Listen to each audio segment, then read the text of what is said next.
ಮಂತ್ರಿ city ರವಿಗೆ ಹೈಕೋರ್ಟ್ನಿಂದ big relief. ಕೋರ್ಟ್ನಿಂದ ಬಿಡುಗಡೆಯ ಬೆನ್ನಲ್ಲೇ BJP ಕಚೇರಿಗೆ ದೌಡಾಯಿಸಿದ್ದಾರೆ ಸಿಟಿ ರವಿ. ಬಿಜೆಪಿ ಕಚೇರಿಯಲ್ಲಿ ಸಿಟಿ ರವಿಗೆ ಅದ್ಧೂರಿಯಾದ ಸ್ವಾಗತವನ್ನ ಕೋರಿದ್ದಾರೆ ಪಕ್ಷದ ಕಾರ್ಯಕರ್ತರು, ನಾಯಕರು. ಮಾಜಿ ಮಂತ್ರಿ ಸಿಟಿ ರವಿಗೆ ಹೈಕೋರ್ಟ್ ಬಿಗ್ ರಿಲೀಫ್ ಅನ್ನ ಕೊಟ್ಟಿದ್ದು, ಬೆನ್ನಲ್ಲೇ ಬಿಜೆಪಿ ಕಚೇರಿಗೆ ದೌಡಾಯಿಸಿದ್ರು. ರಾಜ್ಯ ಬಿಜೆಪಿ ಕಚೇರಿಯಲ್ಲಿ ಸಿಟಿ ರವಿಗೆ ಅದ್ದೂರಿ ಸ್ವಾಗತ. ಪಕ್ಷದ ಕಾರ್ಯಕರ್ತರು, ಮುಖಂಡರಿಂದ ವೆಲ್ಕಮ್.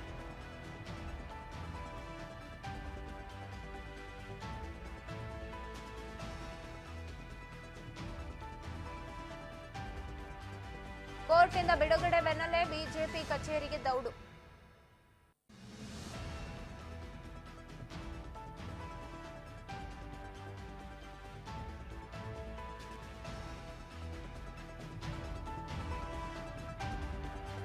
ಪಕ್ಷದ ಕಾರ್ಯಕರ್ತರು, ಮುಖಂಡರು ಗ್ರ್ಯಾಂಡ್ ವೆಲ್ಕಮ್ ಮಾಡ್ಕೊಂಡಿದ್ದಾರೆ.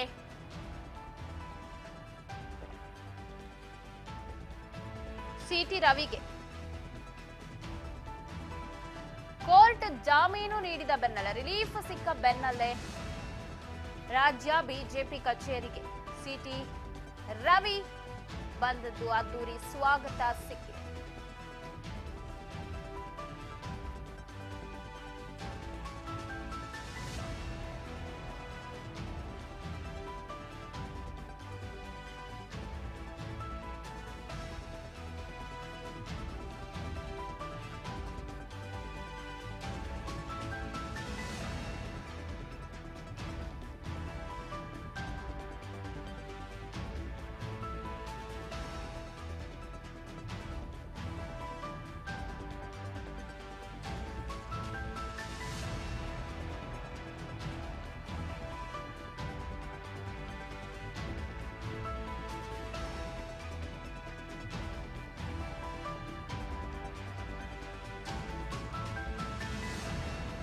ಬಂಧನದ ಕೈ ಘಟನೆಯನ್ನ ಪ್ರಸ್ತಾಪಿಸಿ ಸಿಟಿ ರವಿ ಕೆಂಡ ಕಾರಿದ್ದಾರೆ. ಪ್ರೆಸ್ ಮೀಟ್ ಅನ್ನ ಮಾಡಿದ್ದಾರೆ ಬಿಜೆಪಿ ಕಚೇರಿಯಲ್ಲಿ, ಮಾತನಾಡ್ತಿದ್ದಾರೆ. ಪ್ರೆಸ್ ಮೀಟ್ ನಲ್ಲಿ ಏನ್ ಹೇಳ್ತಾ ಇದ್ದಾರೆ ಕೇಳೋಣ ಬನ್ನಿ. ಎಲ್ರಿಗೂ ನಮಸ್ಕಾರ. ಹಿರಿಯರಾದ ಶ್ರೀ ಗೋವಿಂದ ಕಾರಜೋಳ ಅವರೇ, ವಿಧಾನ ಪರಿಷತ್ತಿನ ವಿಪಕ್ಷದ ನಾಯಕ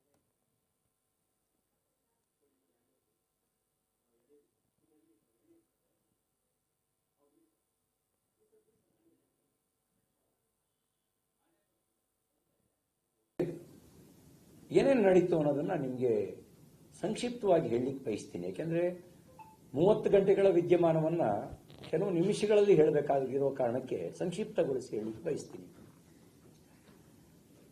ನಾವು ನಗ್ನಗ್ತ ಕೊನೆಗೆ ಎಲ್ಲರೂ ಊಟಕ್ಕೆ ಹೋದ್ವಿ. ರವಿಕುಮಾರ್ ಅವರು, ಅರುಣ್, ಸಂಕನೂರ್ ಅವರು, ಕೇಶವ ಪ್ರಸಾದ್ರು, ಇನ್ಯಾರಿದ್ರು ಊಟಕ್ಕೆ ಹೋದಾಗ? ರವಿ ಅವರೇ,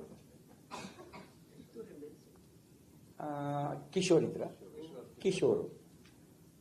ನಾವೊಂದು 5-6 ಜನ ಊಟಕ್ಕೆ ಹೋದ್ವಿ. ಊಟ ಮುಗಿಸಿ ವಾಪಸ್ 3 ಗಂಟೆ ಸುಮಾರಿಗೆ ಬರಬೇಕಾದ್ರೆ ಸುವರ್ಣಸೌಧ ಪಶ್ಚಿಮ ಭಾರತದಲ್ಲಿ ನನ್ನ ಕಾರ್ ಇಳಿಯಕ್ಕೆ ಅಂತ ಹೊರಟಾಗ ಕಾರಿನ ಮೇಲೆ ಅಟ್ಯಾಕ್ ಮಾಡಿದ್ರು. ನಾನು ಯಾಕೆ ಅಟ್ಯಾಕ್ ಮಾಡ್ತಿದ್ದಾರೆ ಅಂತ ನನಗೆ ತಕ್ಷಣ ಗೊತ್ತಾಗಲಿಲ್ಲ. ಶಾಕ್ ಆಯಿತು ನನಗೆ. ಆಮೇಲೆ ಅಲ್ಲಿದ್ದಂಥ ಮಾರ್ಷಲ್ಲು ಮತ್ತು ಸಾರ್ವಜನಿಕರು ಅಟ್ಯಾಕ್ ಮಾಡಕ್ಕೆ ಬಂದವ್ರನ್ನ ದೂರ ತಳ್ಳಿ ನನ್ನನ್ನು ವಿಧಾನಸೌಧದ ಒಳಗೆ ಕರ್ಕೊಂಡು ಹೋದರು, ಸುವರ್ಣಸೌಧದ ಒಳಗೆ. ಆಮೇಲೆ ಗೊತ್ತಾಯಿತು, ಪುಂಖಾನುಪುಂಖವಾಗಿ ಒಂದಷ್ಟು ಪ್ರೆಸ್ ಮೀಟ್ ಮಾಡಿದ್ದಾರೆ, ಹೇಳಿದ್ದಾರೆ, ಅಪವಾದ ಹೊರಿಸಿದ್ದಾರೆ ಅಂತಕ್ಕಂಥ ವಿಷಯ ನನಗೆ ಆಮೇಲೆ ಗೊತ್ತಾಯಿತು. ನಾನು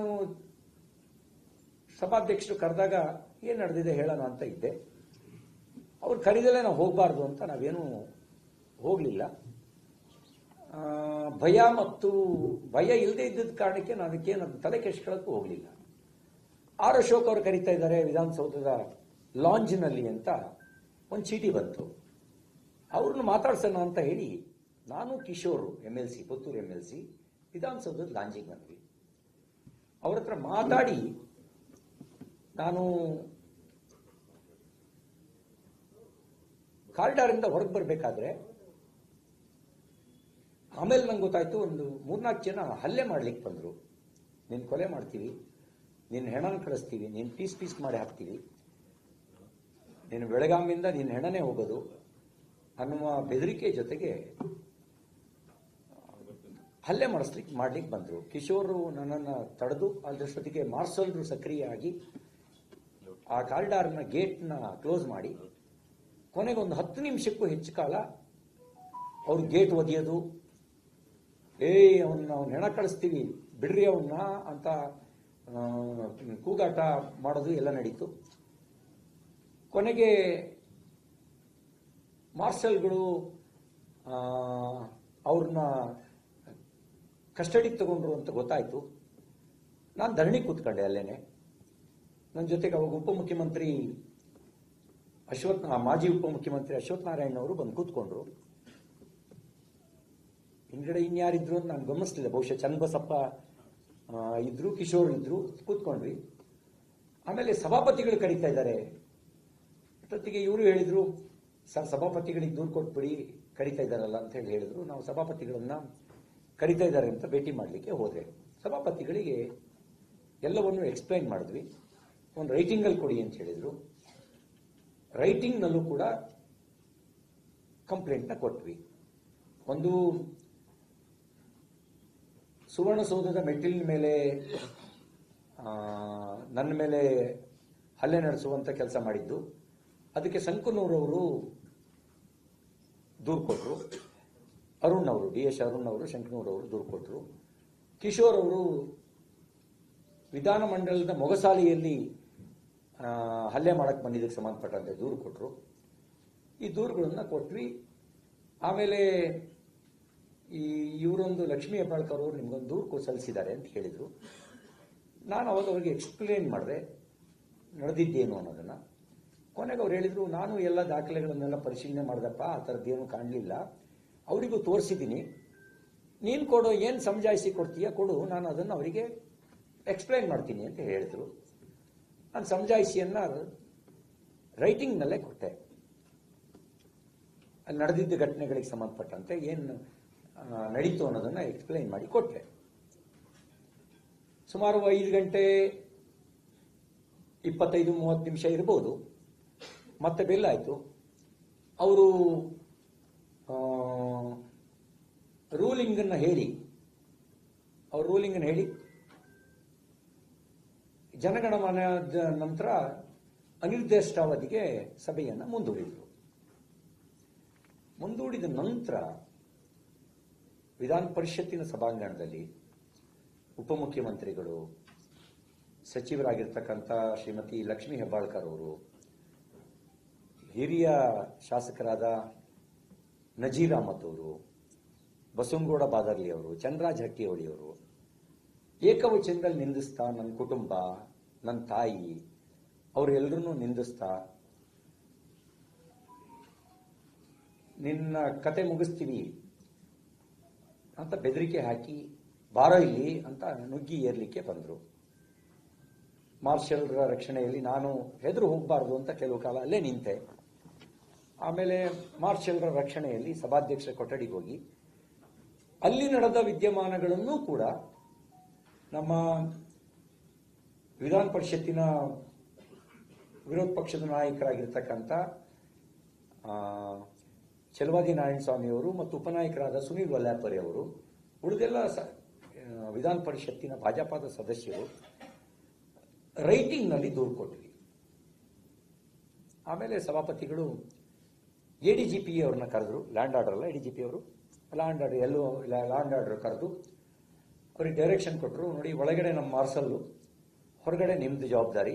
CT ರವಿ ಅವ್ರನ್ನ ಯಾವುದೇ ತೊಂದರೆ ಆಗದಂತೆ ನೀವು ಅವರ ಮನೆಗೆ ತಲುಪಿಸ್ಬೇಕು, ಒಂದು ಸಣ್ಣ ಲೋಪದೋಷವೂ ಆಗಬಾರ್ದು ಅಂತ ಹೇಳಿ ಅವರಿಗೆ ಡೈರೆಕ್ಷನ್ ಕೊಟ್ಟು, ಮತ್ತು ಇಲ್ಲಿ ವಿಧಾನಮಂಡಲದಲ್ಲಿ ಯಾರ್ಯಾರು ಹಲ್ಲೆ ನಡೆಸಿದ್ರು ಅವ್ರ ಮೇಲೆ ತನಿಖೆ ನಡೆಸಿ ಕ್ರಮ ತಗೊಳ್ಳಿ, ಕೇಸ್ ಬುಕ್ ಮಾಡಿ ಅಂತ ಮೌಖಿಕವಾಗಿ ನಮ್ಮ ಎದುರುಗಡೆನೇ ಹೇಳಿದರು. ಅವ್ರು ಹೇಳಿದ್ರು, ಕೆಲವ್ರನ್ನ ಈಗಾಗಲೇ ಕಸ್ಟಡಿಗೆ ತಗೊಂಡಿದ್ದೀವಿ ಸರ್, ಆಕ್ಷನ್ ಆಗತ್ತೆ ಅಂತಕ್ಕನ್ನೋ ಮಾತನ್ನ ಅವ್ರು ಹೇಳಿದ್ರು. ನಮ್ಮ ಹತ್ರ CCTV ಫುಟೇಜನ್ನು ಪರಿಶೀಲನೆ ಮಾಡ್ತಾ ಇದ್ದೀವಿ, ಆಕ್ಷನ್ ಆಗತ್ತೆ ಅಂತ ಹೇಳಿದ್ರು.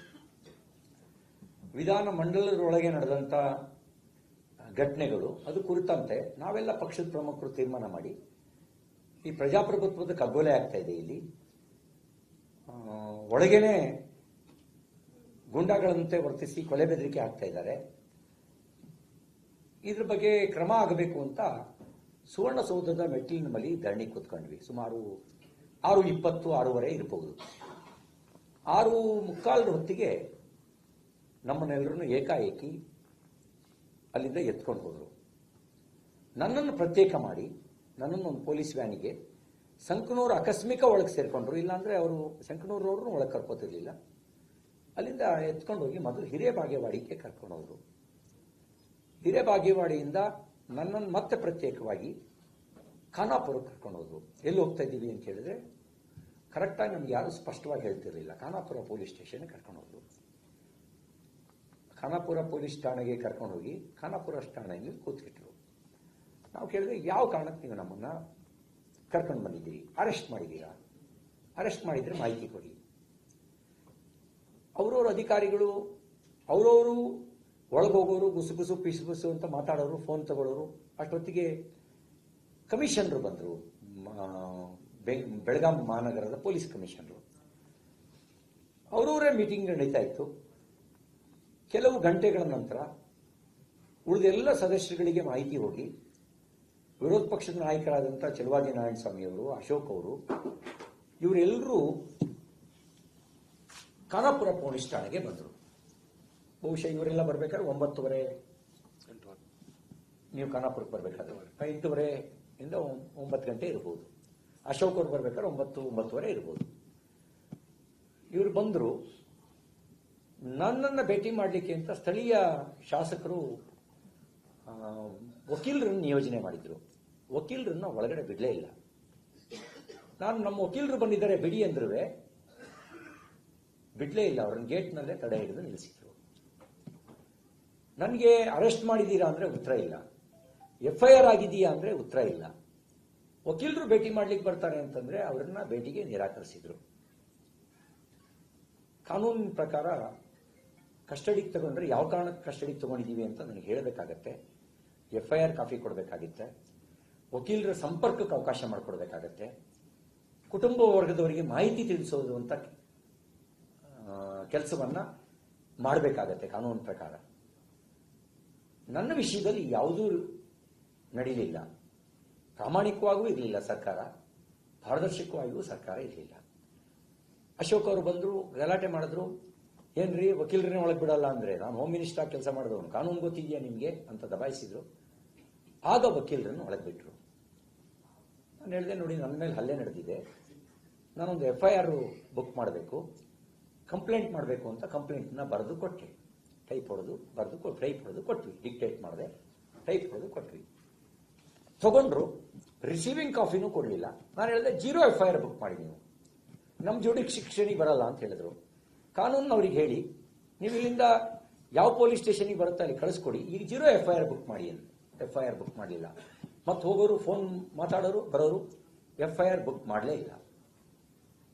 ನೀವು ಕಾನೂನು ಉಲ್ಲಂಘನೆ ಯಾಕೆ ಹಿಂಗೆ ಮಾಡ್ತಾ ಇದ್ದೀರಿ ಅಂತ ದಬಾಯಿಸಿ ಕೇಳಿದ್ರೆ FIR ಬುಕ್ ಮಾಡಲಿಲ್ಲ.